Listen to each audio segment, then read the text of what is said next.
All right, good morning, everyone. Welcome back. It is my regular Monday guest, the one and only Cody Davis. Good morning, man. Good morning. Yeah, a lot of stuff going on for you, right? I think there was an event you were at helping out, but you had two videos that came out last week. I think both very interesting that we can dig into. But do you want to talk about the event real quick, maybe? What it was about? Yeah, it was a creative finance summit. It wasn't mine. I was just speaking. I talked about how I structured a lot of my debt products in the past, how I look at debt, how I look at equity, and most importantly, cash flow. So it was fun, but it was at the resort that I used to own that I am no longer a part of, and my buddy still owns it. Very cool. And I think some people in the school community got to actually meet you in person, so that must have been fun. But yeah, like I said, two videos every week, so I love it. The one that really caught my eye was the one talking about kind of setting yourself apart in, business and whatnot. So where did that one come from for you? Well, I put that video online when I was putting up my Christmas lights. I was hanging lights. It's something I started doing last year. It's just the little extra effort that goes a lot longer than the effort you put into it. And so last year I hung eye hooks around the roof line of my property, and it's a property that I've owned for almost 6 years now. It was the second 12-plex I ever bought. So I decided to line the roof with the eye hooks and then hang the lights. And it takes a year to set it up and a year to take it down every year. But the residents really like it, and so I continued doing it. And the video was just talking about finding the little things in your industry that go a long way, because not everything has to be busy all the time, tons of effort. There's periods of time where it has to be a lot of effort, but sometimes the smaller things go farther than the big things. Yeah, I'll put it out there real quick because Jovi is just tuning in to make troubles because his Packers beat the Bears yesterday. Tough game, but we'll get you in 2 weeks, Joe. So I'll put an end to that. But yeah, that video really, like I said, it's people don't think about the small things like that, from a business side. Is there other things that you do? Because I do see a lot of people like in the community always asking about like, do you send gifts to their tenants during the holiday season, like gift cards, things like that? Is there anything else that you do from that side? Yeah, I've done some gifts before. I've done cards. I've done like baked goods, which probably shouldn't. Now I wouldn't do that. I mean, that'd be so many uh, Safeway muffins, 130 tenants, or 130 rentals, I should say. And so just little things here and there. And it depends. Like, I haven't done that on every property, but do it where you can. Well, to that point, then, so is there like, do you like rotate or how do you decide what property, I guess maybe you're going to do that for? Well, it's an easier decision if I own it by myself. If I have with a partner and that LLC has just been abused that year, is how I would put it. It's been financially punished. Then they may not be in the mood to want to do that, and if it doesn't have the extra few $100s or $1,000 or whatever it costs to get everybody something, then it doesn't happen. It just depends. Do you think landlords like underestimate like how powerful these small gestures can be? Yeah, because to them they're thinking, oh, who cares? It's a $10 gift card. Like, that's not going to matter when they pay me 1,500 a month, but it's not owed. The 1,500 would be owed. It's a it's just extra. It's something that almost no one else is going to do. So if you're not expecting it and you get it, it can make the holiday season pretty fun. I do see Alex, the accidental investor, tuning in from your channel. Yeah, so you guys got to meet in person at the event we mentioned a little bit earlier. So that was super cool. I know Alex is a big part of the community, and he just posted something in school about networking and finally getting to meet people. I think you also mentioned Millennial Mike may have been speaking at this event. Yeah, he was there. It was cool to see him. It's been probably a year. I don't think I've seen him since the last event. So Lot has changed since then, right? I think you got married. He has another child, right? So a lot has changed since the last event in Vegas. But how do you decide maybe like what are the little things that you do? I know you said you're putting up the lights already, so you're recording, but like, how do you decide on what you're gonna do? I guess. You just have to pick something. It could be a gift card to everybody. If you get a $10 gift card for a 12plex, it's $120. Like that, but it goes a long way for some of those people. Or if you want to go a little bit bigger, you could do $25. Now you spend $300. Oh no, yeah, is that what it is? Yeah, that is what it is. Still waking up. So it's like you can allocate whatever you can in your budget to doing it. And if you have a property like a duplex, maybe you're only cash flowing $300 a month, if that's the number, then maybe you get them a $50 gift card because you can afford to give 100 of the 300 this month, whatever it may be. You just got to decide. It's not going to suit everybody. You can't make everyone happy. We've seen that. When you look online, you're going to see someone does one thing, no one's happy, and then they do the other thing, and then they're still not happy. It's someone's going to find a reason to complain either way, so might as well pick something. And I guess one of the big questions someone would probably ask you is, have you noticed a measurable difference in like retention for these tenants? The tenants that I work with and do little things for stay with me the longest, for sure. I've got tenants that haven't left since I bought it, and I've made sure that they feel heard, that they get little things along the way, and they don't leave. And why would they? Unless they were buying a house. I just had a tenant who was living at a place for 6 years, and they just bought a house. They went from a 500 square foot dated apartment that it was dated before I bought it because they were living there before I got it. And they just bought a house. I'm like, that must feel nice. So that's a good reason to move. Well, people that are tuning in, I see like Big Val tuning in, Kenny. Anyone else watching? If you guys do anything for your tenants, put it in the chat so we can kind of find out what other people are doing. Has any of your tenants reached back on and said like thank you or anything? Yeah, they have. And some of them have gifted me things too over the years. So that's cool. Do you think like as your portfolio grows though, is it going to be harder for you to kind of like stay connected with these individuals maybe in a sense? Well, with these individuals, the only way it would be hard to stay connected is if I sold the building. With moving forward, I don't see a way to have the same level of connection with all those tenants. As an example, so one of my goals is to build to legacy property. And I believe legacy properties have a net operating income, a cash flow if you had no debt of $500,000 a year or more. So if you had it where half that was going to debt, a family could live off of it, even if half of that income was going to debt payments. And if it was paid off, you could be very giving with the money too. Like you could donate a lot, live, and not really worry about the day to day. So I don't see a way when my target is to own properties like that, multiple, to know all the tenants, to understand all of what they're going through. My goal is still going to be to run the best ship I can with those buildings, but it won't be as intimate of a relationship with the building as it is right now. I just don't know how I would do that because I haven't done it yet. There may be 2 years down the road when I have like a 75 unit or a 50 unit new construction and I have a better answer for you, but I can only speak from my experience. Let's see. Do you see these as community building touches as a business strategy or more like personal pride thing for you? Both. You should be proud of the assets you hold. That's the bottom line. It shouldn't just be about money. Also, on a 12plex that I bought, I added a patio, outdoor seating, I added a laundry room. If I were living there, I would be more likely to renew if I had things like that, opposed to if I didn't.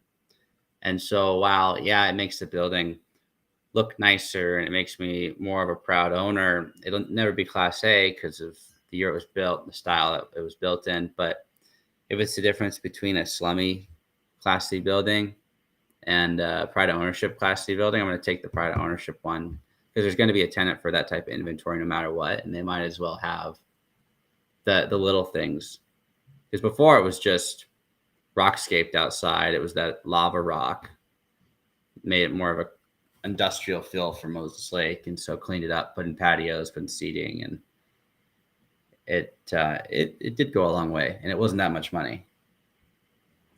Has any tenant ever maybe complained about something you've done for them? Like if you've, like you said, if you did baked goods or gave them a gift card, like, they don't shop there or something. Like, have they ever kind of complained to you, like, hey, can I get a different gift card or something?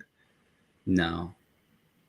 Yeah. That's always my concern. It's so hard to please everyone out there, I guess, right? So, Yeah, I would just say, hey, if you don't like it, find someone who really needs it and give it to them.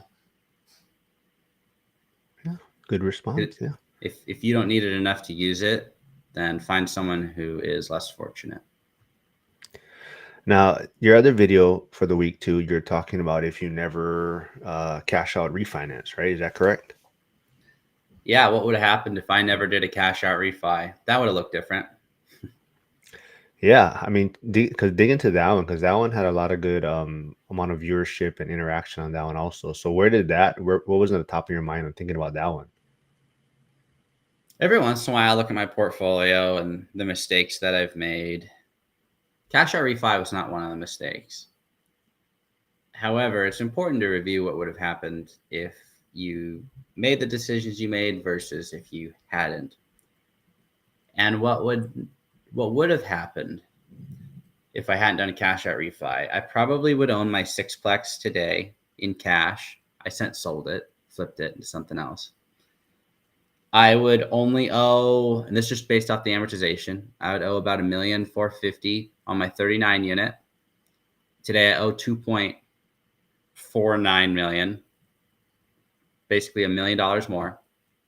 But the money I pulled out allowed me to make it worth about $1 million more than it would have been. So I basically would have had less debt exposure, similar cash flow today. So my risk adjusted return would be better. The only difference is I would have owned slums, not the quality of stuff I own today. So it would have been at the expense of my tenants. I would have been richer. But that's just looking at it as short term. Long term, as long as I can hold on, I'm going to be significantly wealthier because of pulling out money, reinvesting it strategically, upgrading the buildings, getting rid of the capital expenditures that come up. Like this week, I'm doing another 2 units I have to replumb and do new showers, and that'll be expensive. But some of that money came from a cash out refi.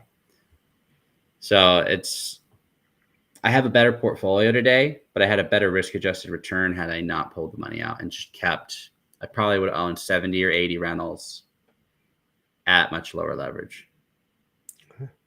Flavio has a question kind of on the original discussion we had.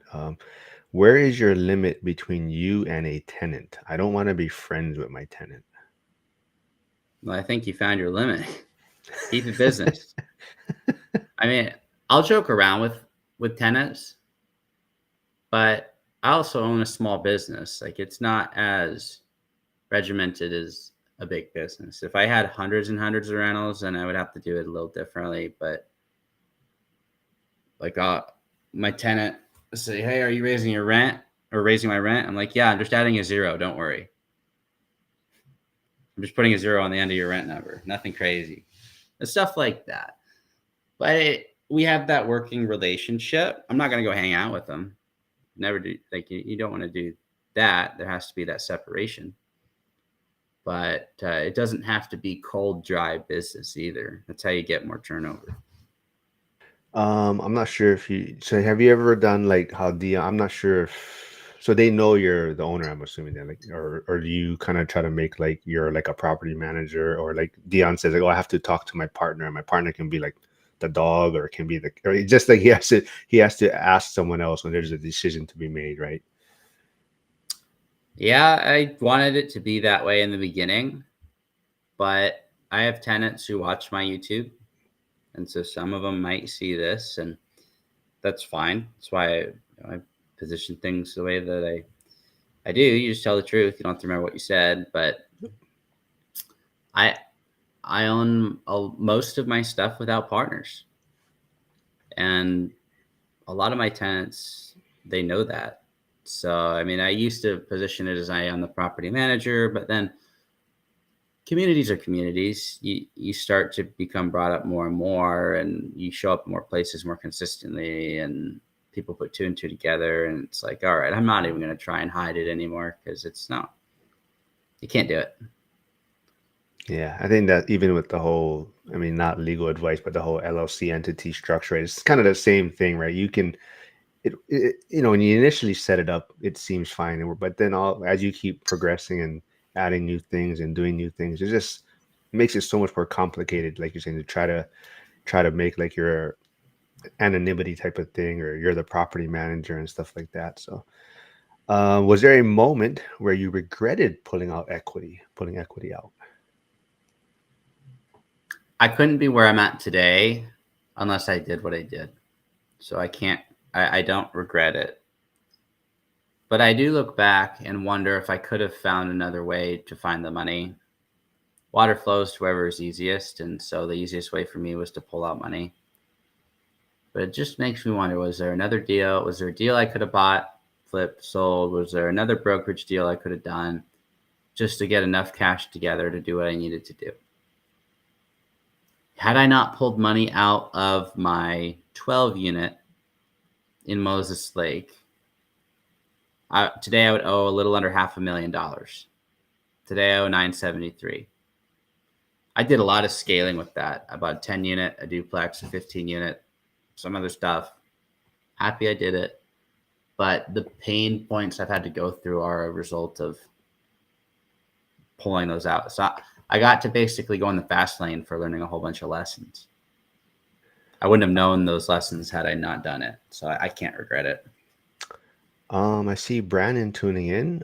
He has a management company in Texas, but he's my Tuesday regular guest and who's also going to be speaking in Vegas. But he says, they know I am the owner, but still keep some distance. They are the customer of my business. Let's see. What was my next question? Yeah. What do you say to investors who are terrified of cash out refi risk and prefer to keep properties debt light? Well, it just goes back to your goal, because if your goal is to be debt light, then why would you? Something that's important to note is, will this step move me closer or further away from my goals? Because making a change in your business is rarely going to keep it identically the same.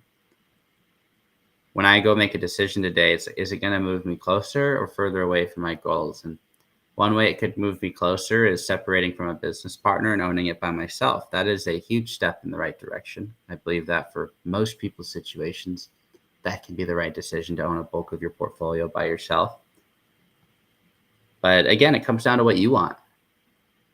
If you want less debt for whatever reason, doesn't matter. You could be debt averse. You could think that all debt adds more risk. There's times where more debt creates a less risky situation than where you are right now. An example, let's say you have $1 million of debt at 7%, and you could refinance that, which is going to be an $80,000 a year payment if it's amortized over 30 years. You could refinance that to $1.2 million at 6%, amortized over the same amount. You're going to have about $86,000 a year in payment. Your cash flow will go down a little bit. However, your disposable liquidity will go up. And if that just goes into reserves or a money market account, your sleep at night fund, that could reduce your stress level. So figure out what you want. If I had the opportunity to pull out more liquidity and have my assets cover it and just put that sleep at night money, right now I would. I see Gus, who's a new member in school. He joined about a week and a half ago. He is saying, most time I think about it is about paying down the principal or expanding and creating more opportunity as long as you're underwriting correctly. I'd rather have a bunch of assets with good debt. So I guess Curtis is working. I was gonna see if he wanted to jump on right now, but he says I have a seller interested in selling me 20 units that are free and clear. Cody, what's the best way to contact you to discuss it? Yeah, I mean, my phone number's all over the internet, so might as well put it here. Do you want to type in the chat? I don't think I can from my. Oh, Well, maybe I can go on my phone. yeah, or if you, yeah, I can type. I mean, or in a private chat. Let's see. Flavio says, Cody, where is the area that you have to wear a bulletproof vest in Moses North?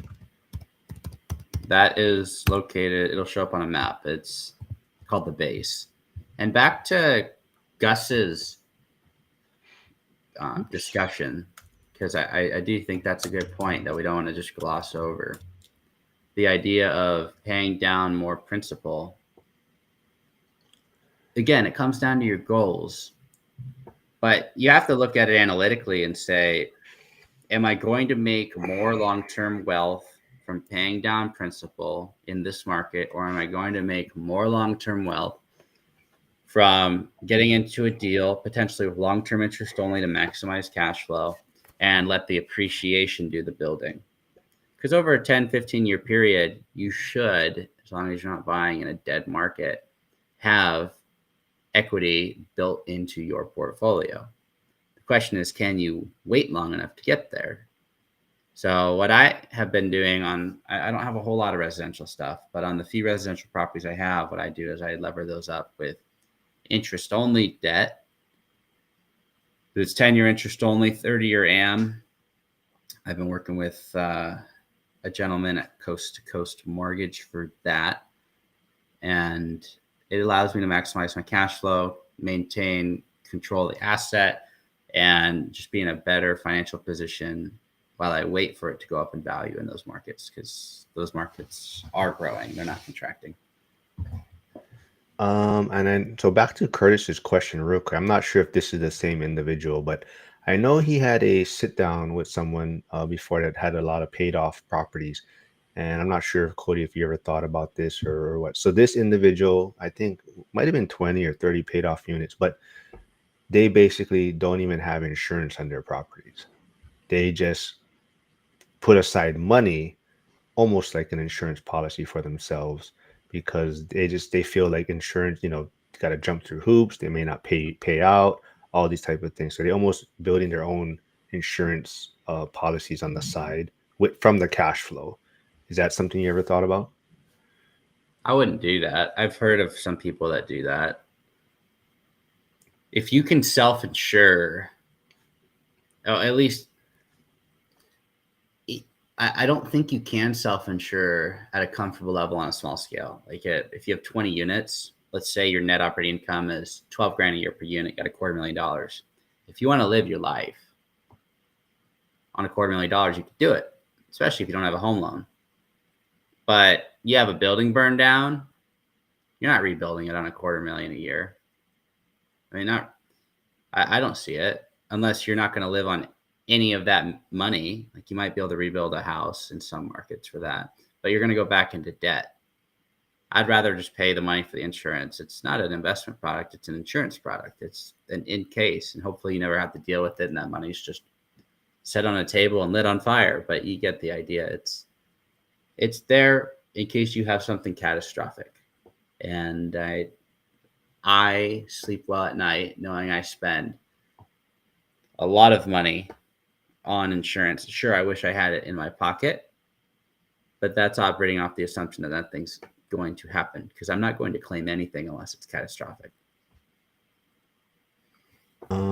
Ike is in Kansas. He's a firefighter in Kansas, but he bought his tickets. He joined us the other week, couple weeks, but he did buy his tickets for the ORAD event, Cody. So he will be there. Sweet. But he is asking, how much are you planning on gambling in Vegas to pay for your trip? Yes, from Hawaii, it's a little bit pricier than some areas, but I do not gamble at all anymore. So Vegas, there's a few people that sit at the tables. I would say most of the people kind of just hanging out, talking story. Some guys go out after, so maybe the night ends around 2 o'clock. And there's others that go out and that's when they gamble for a few hours.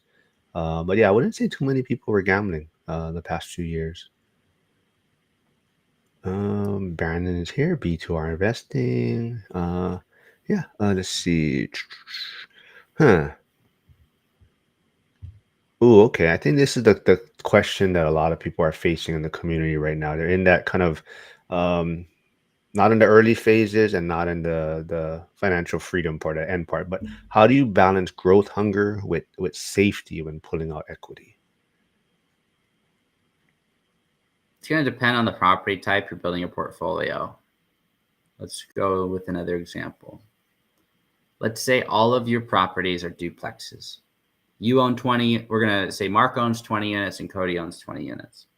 Mark's units are all duplexes. So you have 10 properties and I have two 10plexes.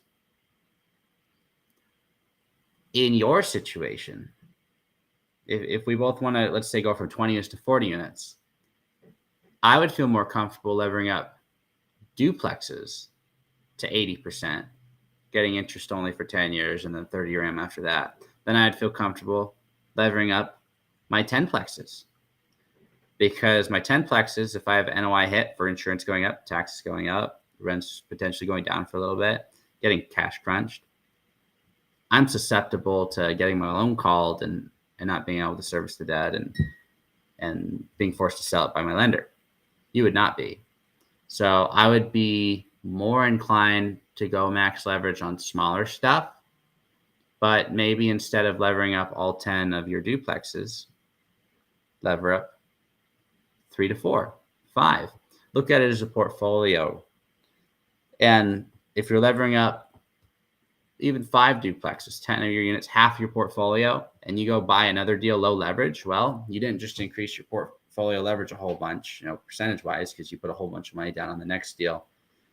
You got to look at your global cash flow, your global debt coverage, and take into account how many more maintenance time bombs that you've picked up. Because if you go buy another asset and it cash flows and hits all your metrics, but it has a whole bunch of CapEx that you're going to have to address, it doesn't matter if you hit your debt coverage, because CapEx isn't included in debt coverage. You got to make sure that you still have the reserves to go take on the next deal, and you're not just stripping your equity and then going down to minimum reserves. If you're going to do that, I would consider doing it on the residential stuff first, because you haven't probably been through the financial hurdles of the bigger properties yet with loans and the financial covenants, and then keep your reserves in excess of what you think you need, because when you go buy that next deal, you could have a whole bunch of stuff that goes wrong. I had a sewer line go wrong on a building I bought. I had to replace majority of the plumbing within the first year. Insurance told me I didn't have to replace the electrical panels, and then they got the policy in place and said, actually, you do. When I got it in writing that they said I didn't need it. And they said, well, you can cancel and go somewhere else. Great. So there's things that will pop up that have to be addressed, and just make sure you don't take on too many CapEx time bombs in relationship to the reserves you go into those deals with. So that's also kind of your plan or maybe new strategy too, right? You're going into newer things, right? Newer construction, newer Mm-hmm. builds, right? So less CapEx. Is that going to impact maybe your thoughts on doing cash out refis down the road, or you're kind of content with keeping these newer properties and things? I'll also do cash out refinances, but it's just a matter of when. Like it'll take some time to get it all done. And right now, my 7 unit, I don't have the leverage to pull out to where I'd feel comfortable, or at least I don't have the equity to pull out where I'd feel comfortable. So it's probably going to be 3 years, 4 years, maybe 5.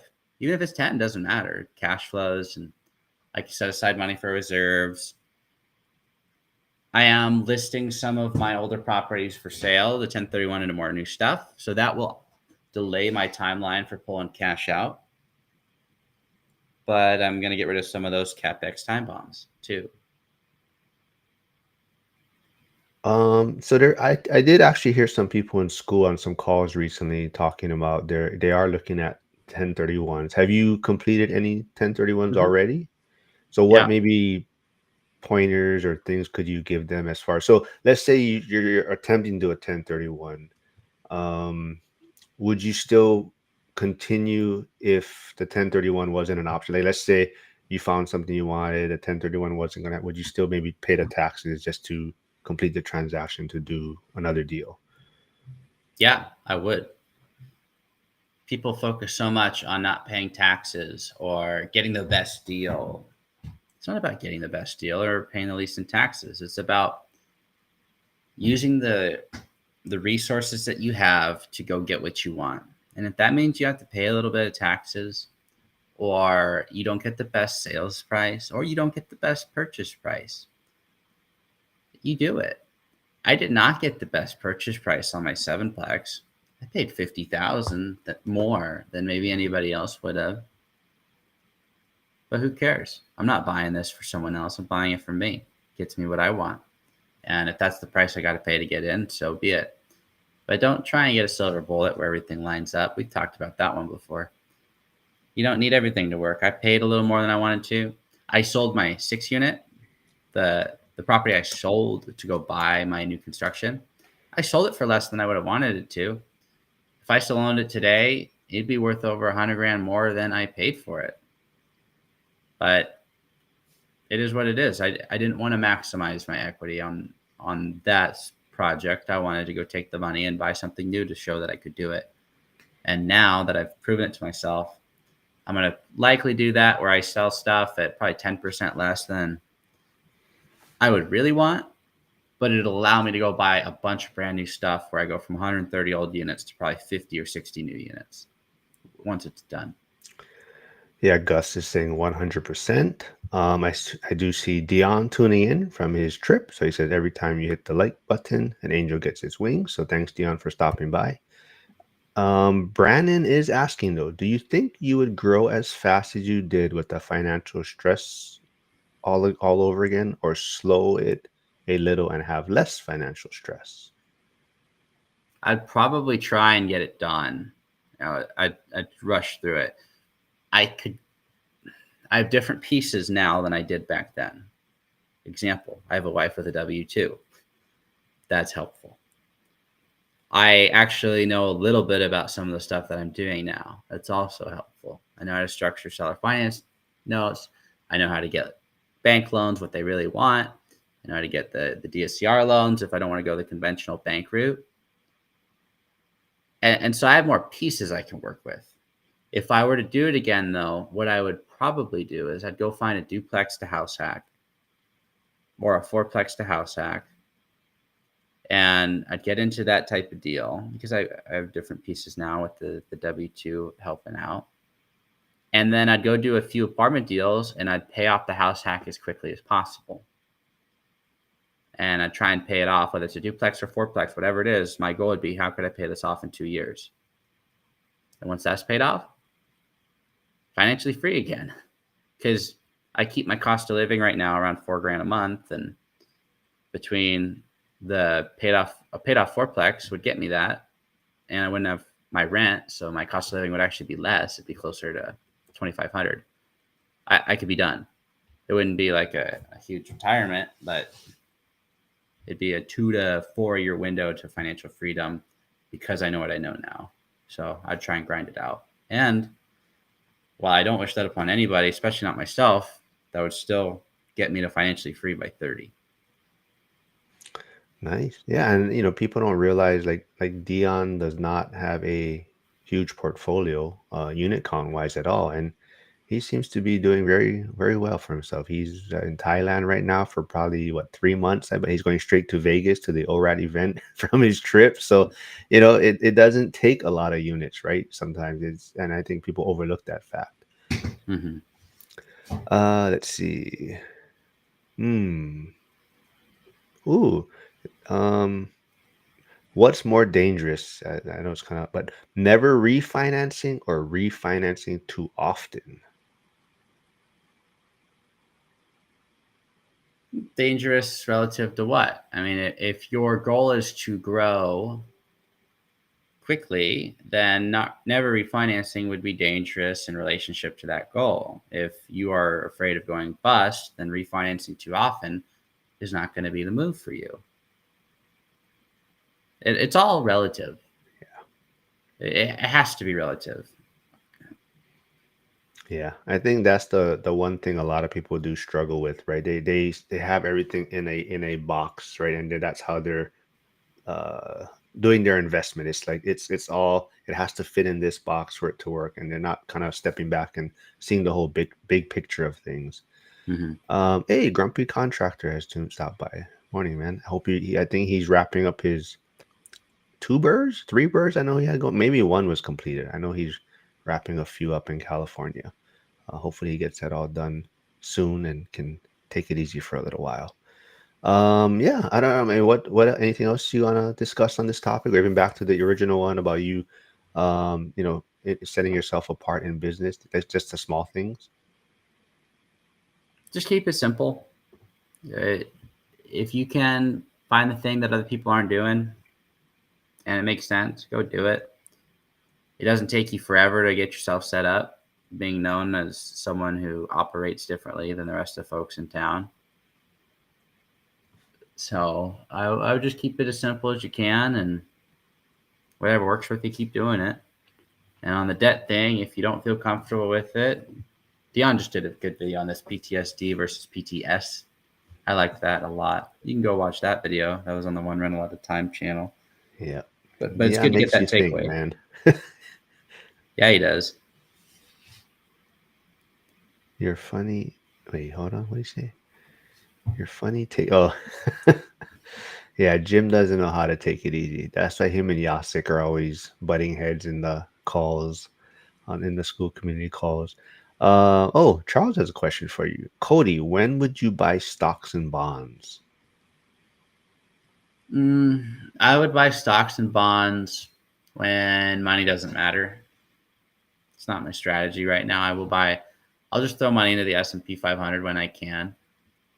And of course, could figure out how to do it now. And of course, I could throw some money in it now, but money still matters. And by money not mattering, I don't mean like I don't need it anymore. It means there would be so much that I can't spend it. And so, like at that point, yeah, buy some gold and buy silver and buy stocks and mutual funds. But if you want to go efficiently, you have to be very focused. And right now, I have some more goals I need to hit in the relatively near future. So next 18 to 24 months, there's things that I have to do, as everybody does. Everybody's got something. If I hit those goals, then I'll probably start buying into that stuff. But I don't think it would be responsible to do that right now. Yeah, it's so hard to put it into other things when, like you're saying, you have these goals that you want to do, or these projects you're working on. Everything's pretty much funneling to these other projects that you're working on. Yeah. And I know if I diverted a little bit of money every month into something like that, I wouldn't die. But there's something about being, as Dave Ramsey would say, gazelle intense. Focus on the target until you completed the target, and live like no one else, so that later you can live and give like no one else. That's the idea I've got with it all.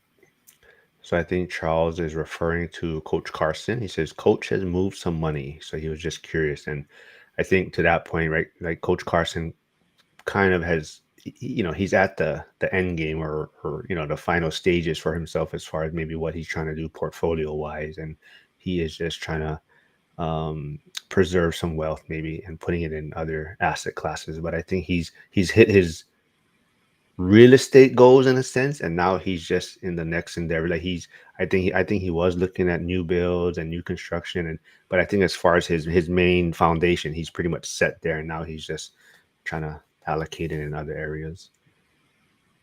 Yeah. And once I get to where I want to go, and I'd like to be at 70 new townhomes in the next 24 months. That's not where I stop in real estate, nowhere close, but that is a place of more cash flow than I could spend. And those are very expensive. So a lot of my resources have to be allocated to that because right on today's dollar, it's 237,000 a unit. So it's like I'm not buying $50,000 units anymore. Yeah, it's all relative, right? So like you're saying, compared to what, or like Jason Hartman likes to say, right? Compared to what, right? So let's see. Well, maybe wrap things up. My son has JPO again. I keep forgetting. It's every so many weeks, so I gotta get him up soon. Let's see. Ooh, in hindsight, do you think you pulled equity at the right times, or would you time them differently today? I know it's hard to probably say, but looking back. Consistently, I've been tested on this, and we'll see if it continues. When I've needed money, I've gotten it. There's been times where I thought I really needed it and it didn't come in. And then I was like, another couple weeks would go by. I really need it to come in. It doesn't come in. And it's tested me in a way that I've had to figure out new solutions. And by the time that I ran out of solutions, I finally got the refi to hit and it solved my problems. So I don't know what you call that, but every time I've really needed it to come through, like actually needed it and ran out of solutions and couldn't creatively figure out the situation any further, I've gotten the refinance done. And there have been situations where I thought I needed it and I learned a lot of stuff about myself in the process of not getting it. So, yeah, I wouldn't change any of it though. Because if those refinances had happened when I thought I needed it, I wouldn't have learned the lessons that I learned. The accidental landlord, he may probably hit you up in school. I know he's working on a seller finance deal right now. So he was on one of the calls this morning in school, and he is working on a seller finance. So he may shoot you a message. Cool. But he says that would be an awesome problem. More cash than can spend. Flavio wants to know, how does your week look like as a landlord, building from scratch, real estate agent, etc. So what does Cody Davis's week look like? So today's Monday. So how does your rest of your week look like, you think? I am walking a few commercial buildings with the property owner today that I might buy. That'd be my first strictly commercial property set. We're also chatting about some eightplexes. So looking into that, some owner financeable opportunities there. I'm meeting up with a bank. They're driving in from Wenatchee tomorrow, so we're gonna grab lunch, tour the portfolio, and discuss some opportunities to start working together. I'm meeting up with the CEO of another bank on Wednesday. We're going to be discussing some development loans. And I do my videos every week. I'm going to be walking some of the properties for renovation updates, checking out what needs to be done. And I mean, that's pretty normal. We do a real estate brokerage meeting on Tuesdays, but I mean, there's nothing crazy. I coach gymnastics 3 times a week, 3 different days, so it's No, fun. touch on that real quick, like the YouTube side, putting out your videos. So like, maybe people look at you and say, "Oh, Cody's well established already." So, for him putting out videos is beneficial to others. But like people that are getting started in a sense, would you say it's helpful to document your journey, and has it helped you make connections and deals or connect with people out there? For sure. Some of my first bank loans were heavily influenced by my online presence. The bank could see, even though I'd gone fast, there's something that I learned. If you build really quickly, banks don't typically like that because it's very hard to conventionally build from nothing to something that quickly. So documenting what I did was nice. It's not like the bank itself can watch the videos, but the reps can, and they can get an understanding for the business and what I went through and how it came to be. So I'd recommend putting yourself out there. And I don't script my stuff, never have. My presentation at the Robinhood, I didn't script that.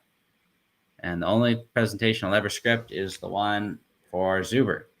But other than that, I would just put out videos, whatever's coming to mind that day. Do that for yourself, whether you feel like you're established or not. Because I was putting videos out well before I was established on the original channel, the multifamily strategy page. You scroll to the oldest videos, it was just me in someone's office building posting videos. That And was it. I think you said in the beginning too, right? That you would actually try to like it has to that you would record yourself a few times, start over. But now it seems like you said, you're just not scripted, just recorded and you put it out there, right? Yeah, the only time I've recently had to re-record, my phone ran out of storage. I had to delete a lot of videos. That's right. Yeah, well, like I said, I gotta get my son up. This was a good short one today. I love doing these on Mondays, recapping your videos. I think a lot of people get a lot of great information out of it. And like you said, if people want to see Cody's only scripted presentation, they need to come to Vegas for the one rental at a time event in February. And you actually see what kind of presentation he'll put out there for everyone, right? So, are you almost finished with that, or not even started yet? I've started, but it's not finished. It's either going to be really good or really bad. A lot of my presentations go well, but I've never done a scripted presentation before. So when you don't have a script, you can't derail it. It is the script. I'm going to have to be very intentional not to derail my script. Right, well, you have some, you're kicking it off. So the event is focused on you kicking it off on Saturday, right? You're the day one speaker, right? We'll make it happen. All right, cool. Yeah, I'll see you at the Gen Z call on Saturday, and I'll see you next Monday. So everyone, thanks for tuning in, and I'll be back tomorrow with Brandon Potts, B2R Investing. So thanks, everyone. Have a good rest All of the right. day. See ya.